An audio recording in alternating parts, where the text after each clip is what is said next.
Sefarad y bienvenidos a Revista de Medio Oriente.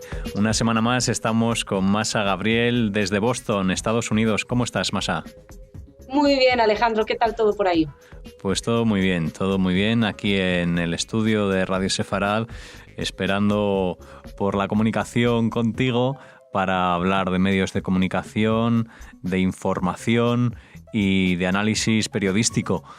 Queremos saber qué es lo que nos tienes preparado para hoy, para esta edición de Revista de Medio Oriente.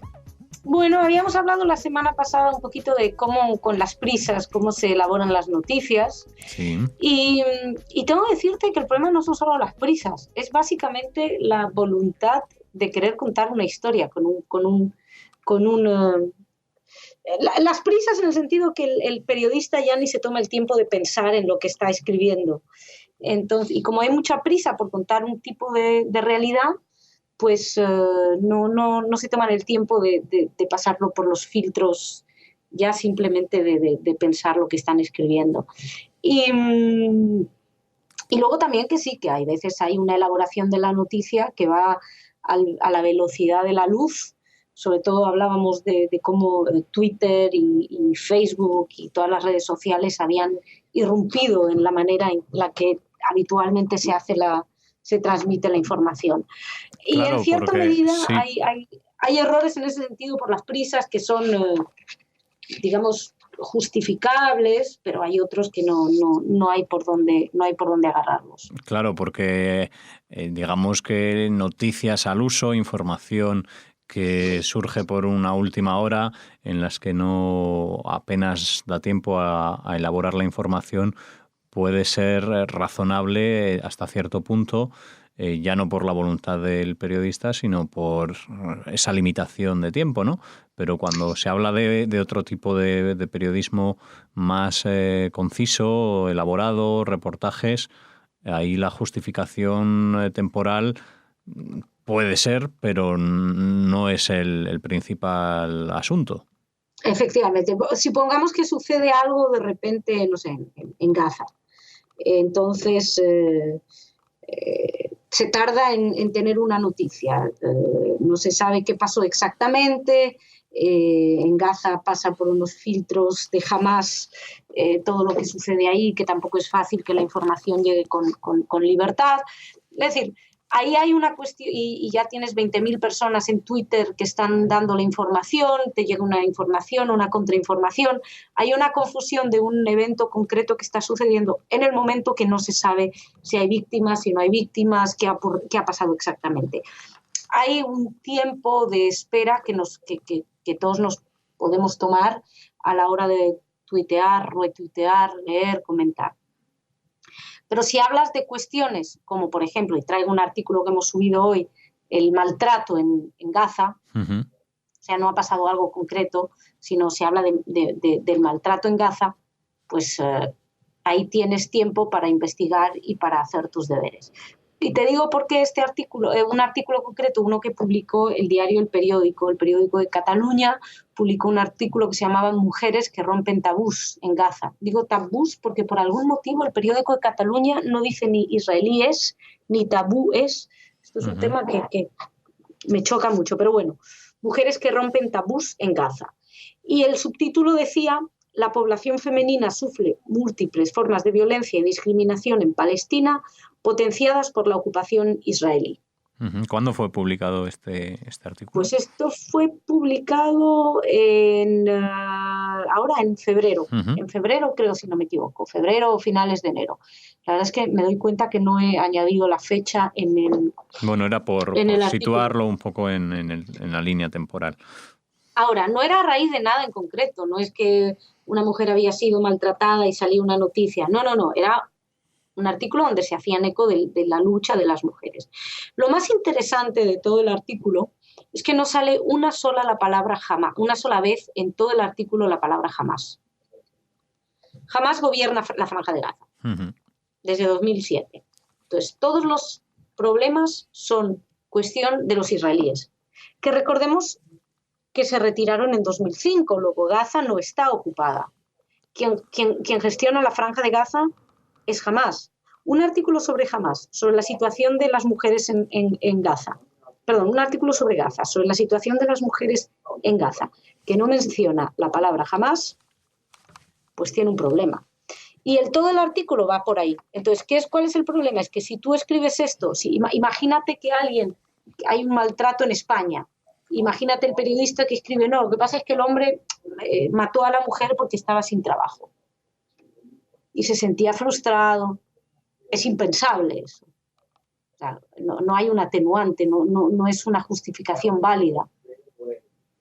Sin embargo, cuando se habla de Israel, sí.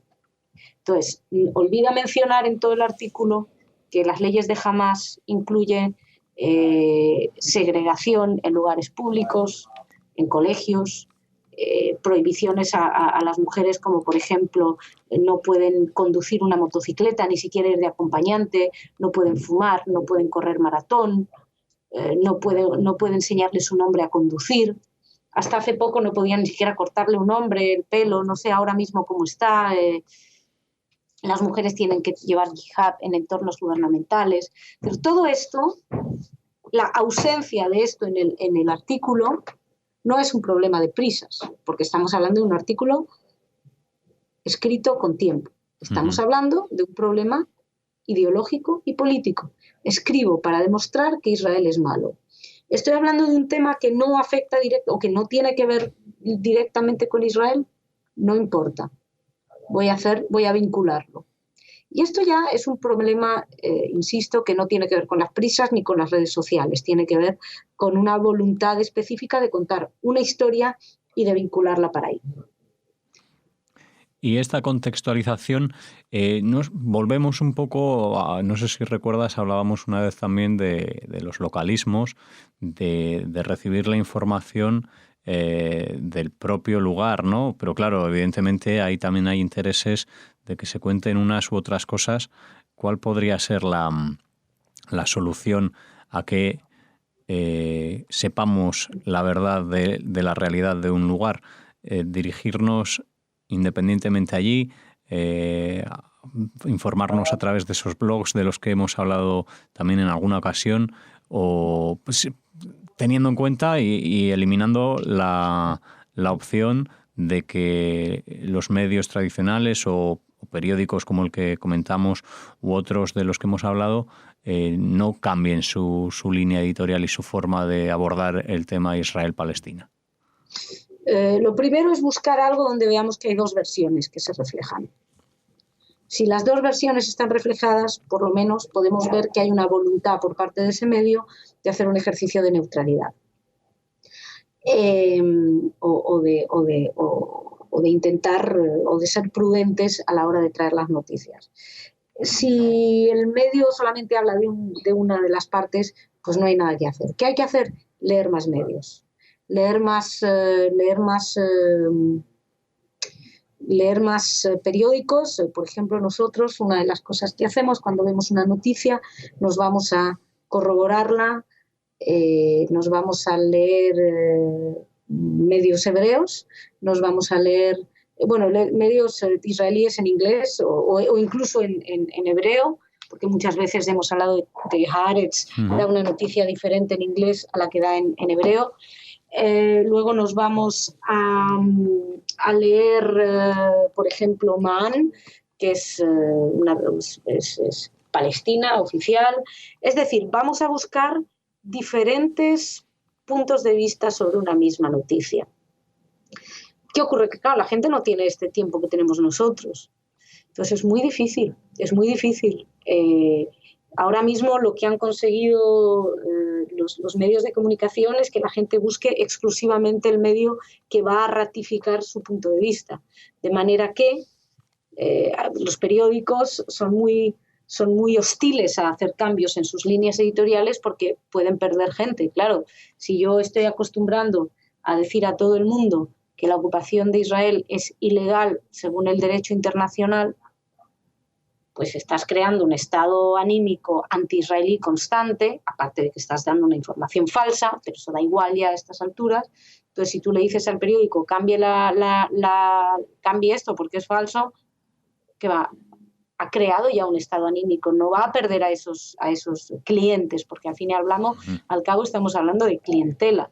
Entonces, es complicado, es complicado. Yo lo que pasa es que creo que así como estamos asistiendo a un momento tan crítico ahora mismo en los medios, ahora mismo si tú me dices en español que te recomiende un medio, pues no lo puedo hacer por una cuestión de que somos críticos con todos, pero básicamente lo que recomiendo a alguien que quiera saber de qué va el mundo, pues tener mucho cuidado y mucho ojo, y básicamente si quieres intentar encontrar un medio que cuente los dos lados de la moneda. Claro, porque ahora mismo al final muchos de los lectores, en el caso de los periódicos, pues se tienden a unos u otros, por lo que hablabas, por esa afinidad, puede ser o podemos llamar de tradición, o porque en su casa se ha leído, porque su padre lo ha leído, porque siempre lo ha leído, ¿no? Una persona de mediana edad. Pero claro, ahora con este punto tan crítico en el que se encuentra el periodismo, la gente recurre y accede a los contenidos muchas veces a través de redes sociales, por un tuit que se ha retuiteado miles, cientos de veces, y por eso le llama la atención. Entonces va a llegar un punto en el que ese medio tradicional de dirigirse a un periódico por afinidad o por tradición desaparecerá, al menos en lo que se refiere al papel, y tendremos que buscar vías para informarnos de otra forma. Entonces, ¿cuál será esa forma de discernir? Quiero saber esto por el autor. Yo creo que por ahora sí, obviamente uno va viendo que hay autores que son más sólidos que otros. Es decir, básicamente yo lo que recomiendo ahora es que si a alguien le interesa alguna cuestión legal, que se deje de leer periodistas que no tienen ni idea, vete a leer expertos legales en el asunto. Vete y lee a Kontorovich, lee a gente que te lo puede explicar desde una perspectiva, sencillamente. Es decir, sí, uno va teniendo autores, evidentemente. Si te interesa una cuestión, no sé, humanitaria, vete directamente a las fuentes, ve directamente de lo que estamos hablando. Si te están hablando de la 242, vete a leer la 242, vete a las fuentes. Vamos a tener que ser cada uno de nosotros periodistas de la noticia, investigar, buscar, saber qué medida. Ahora mismo, por ejemplo, ahí tenemos otro artículo al respecto esta semana, lo de los spin doctors en los medios de comunicación, la adulteración de los hechos, ¿no? El spin doctor, es decir, tiene que ver con la famosa posverdad de lo que estábamos hablando. Trump hizo el presidente, el secretario de prensa de los Estados Unidos hizo un comunicado acerca de los asentamientos diciendo que no los considera un obstáculo para la paz, que no los considera ilegales, aunque dice que podrían no contribuir a la paz los nuevos asentamientos. Es decir, fue una crítica light, ni crítica a lo que hay. Sin embargo, si te vas a leer los medios, El Mundo decía, por ejemplo, la Casa Blanca dice que los nuevos asentamientos no ayudan a lograr la paz. El CNN en español decía, Casa Blanca, nuevos asentamientos podrían obstaculizar la paz. Es decir, ¿qué hacemos? Jugar con unos hechos que es, agarras la información, le das unas vueltecitas, interpretas lo que quieres y se lo das al lector una vez interpretado, de tal manera que el lector va a entender lo que tú quieres que quiera decir. Señores lectores, váyanse a las fuentes, váyanse a leer directamente lo que dijo la Casa Blanca, porque las lecturas periodísticas ahora mismo están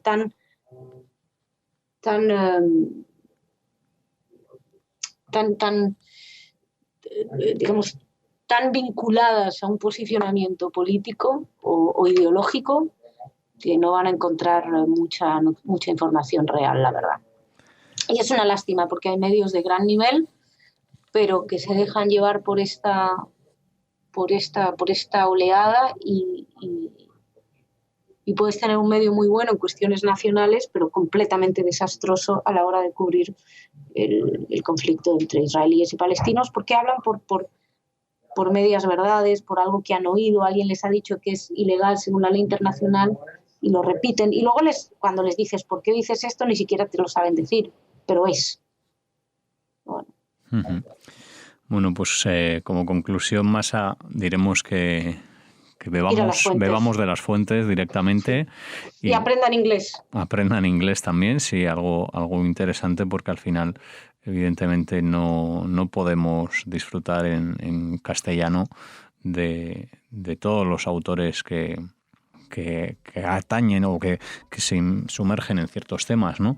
Es interesante conocer otras lenguas para poder descubrir los hechos de primera mano y buscar referentes también. Yo creo que tenemos que buscar referentes, encontrar personas especializadas, porque al final es de donde podremos descubrir el mejor periodismo y donde podremos ver la evolución de la información de una forma, pues, si no veraz, al menos elaborada y contrastada, que es lo que decíamos también, buscando esos dos puntos de vista. Así que muchas gracias, Masa. Voy a recordar, antes de despedirnos, a los oyentes de Radio Sefarad la página web de Revista de Medio Oriente, que es www.revistamo.org. Allí pueden encontrar varios artículos, comentarios y otros de los trabajos que elaboráis allí en Boston, Masa. Pues muchísimas gracias y nos vemos la semana que viene. Pues gracias a ti y hasta la próxima semana. Hablamos la próxima semana.